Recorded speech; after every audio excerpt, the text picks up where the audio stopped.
বিশ্বের কাছে যেতে না হয়, বিশ্ব যেন আমাদের কাছে আসে। 4 মাস আগে ঠিক এভাবেই বলেছিলেন প্রধান উপদেষ্টা ডক্টর মোহাম্মদ ইউনূস। বাংলাদেশ বিশ্বের কাছে যাবে না, বিশ্বই বাংলাদেশের কাছে আসবে। সে কথারই যেন বাস্তব রূপ দেখতে পাচ্ছে বাংলাদেশ।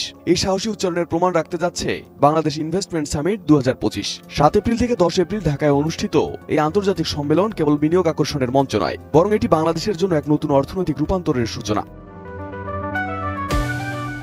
বাংলাদেশ বিনিয়োগ উন্নয়ন কর্তৃপক্ষ বিডার আয়োজনে অনুষ্ঠিত এই সামিটে অংশ নিচ্ছে বিশ্বের 50টি দেশের 2300 এর বেশি বিনিয়োগকারী, যাদের মধ্যে 550 জনেরও বেশি বিদেশি। চীন, যুক্তরাষ্ট্র, যুক্তরাজ্য, ভারত, সিঙ্গাপুর এবং জাপানের মতো অর্থনৈতিক পরাশক্তিগুলো থেকে এসেছে সর্বোচ্চ নিবন্ধন।